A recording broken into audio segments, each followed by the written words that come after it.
Pada abad ke-14 hingga abad ke-7, di wilayah Jawa Barat terdapat kerajaan bercorak Hindu-Buddha, yaitu Kerajaan Tarumanagara, yang dilanjutkan dengan Kerajaan Sunda sampai abad ke-16. Pada masa abad ke-7 hingga abad ke-14, Kerajaan Buddha Sriwijaya berkembang pesat di Sumatera yang beribu kota di Palembang.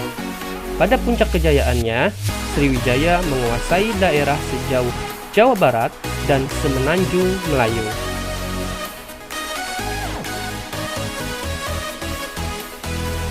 Abad ke-14 muncul kerajaan Hindu di Jawa Timur. Namanya Majapahit. Gajah Mada, yaitu seorang patih Majapahit antara tahun 1331 hingga 1364, berhasil menguasai wilayah yang kini adalah Indonesia beserta hampir seluruh semenanjung Melayu. Kerajaan Sriwijaya dan Majapahit menjadi penanda awal wilayah Nusantara yang menjadi Indonesia. Dalam buku 4 Pilar Kehidupan Berbangsa dan Bernegara, yaitu pada tahun 2012, dijelaskan bahwa Indonesia berasal dari bahasa Latin Indus dan Mesos, yang berarti India dan pulau-pulau.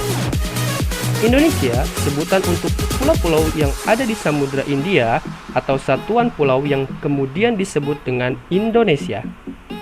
George Winsor Earle, seorang etnolog Inggris, pada tahun 1850 mengusulkan istilah Indonesians dan preferensi Melayunesians untuk penduduk kepulauan. Hindia atau Malayan Archipelago, Sir James Richardson Logan menggunakan kata Indonesia sebagai sinonim untuk kepulauan Hindia. Namun, kalangan akademik Belanda enggan menggunakan kata Indonesia dan memilih Melayu Nusantara atau Malaysia Archipel.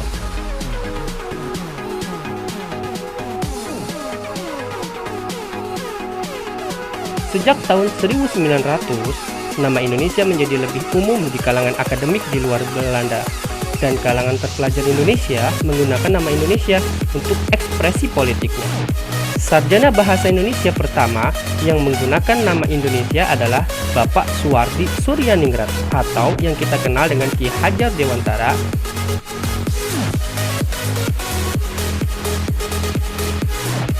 Ketika ia mendirikan kantor berita di Belanda dengan nama Indonesische Pers Bureau di tahun 1913. Yang hidup di wilayah Nusantara menempati ribuan pulau.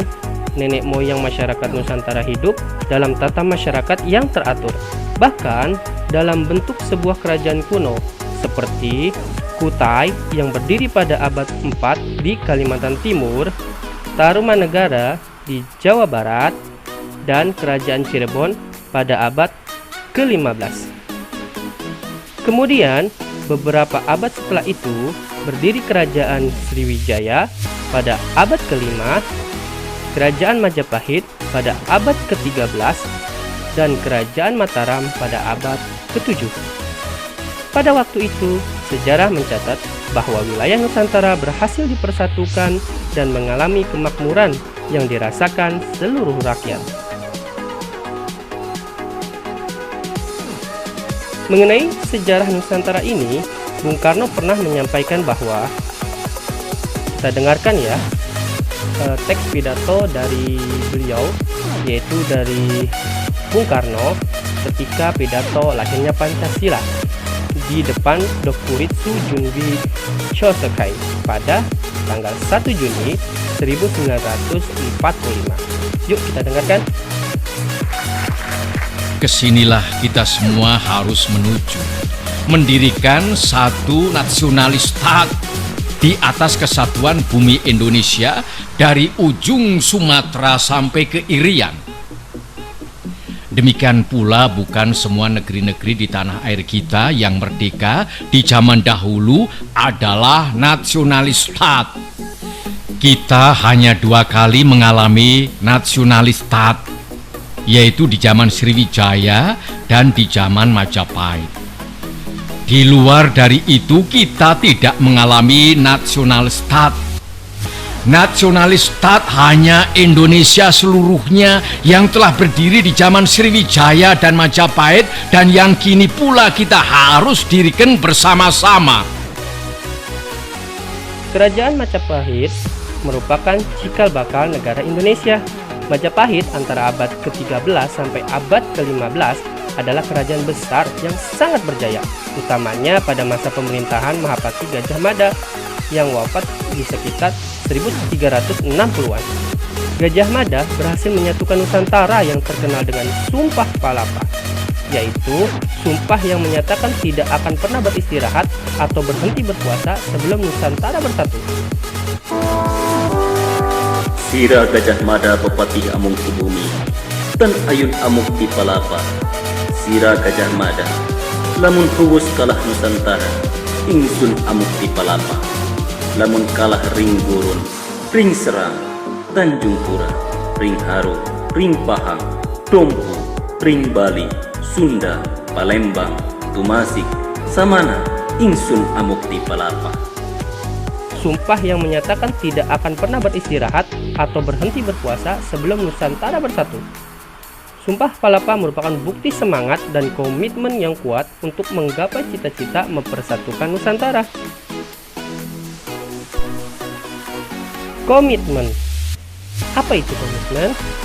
Komitmen adalah sikap dan perilaku yang ditandai oleh rasa memiliki, memberikan perhatian, serta melakukan usaha untuk mewujudkan harapan dan cita-cita dengan sungguh-sungguh.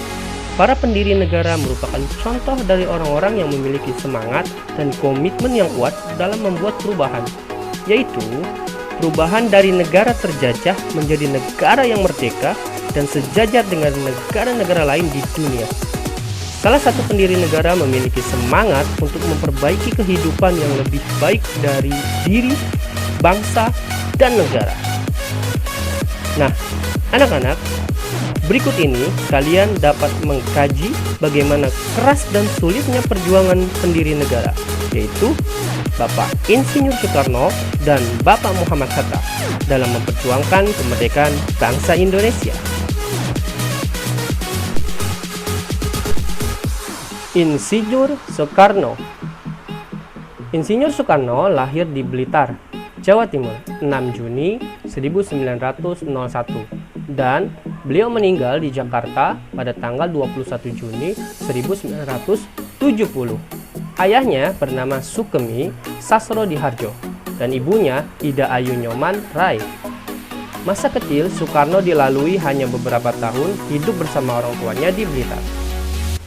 Semasa SD hingga tamat, beliau tinggal di Surabaya, indekos di rumah Haji Umar Said Cokroaminoto. Melanjutkan sekolah di HBS, yaitu Hugere Burger School. Selepas lulus HBS tahun 1920, Soekarno pindah ke Bandung dan melanjutkan ke THS, yaitu Technische Hogeschool atau Sekolah Tinggi yang sekarang bernama ITB. Ia berhasil meraih gelar insinyur pada tanggal 25 Mei 1926. Selanjutnya, ketika dewasa, beliau bersama teman-temannya mendirikan sebuah partai yang bernama Partai Nasional Indonesia pada tanggal 4 Juli 1927.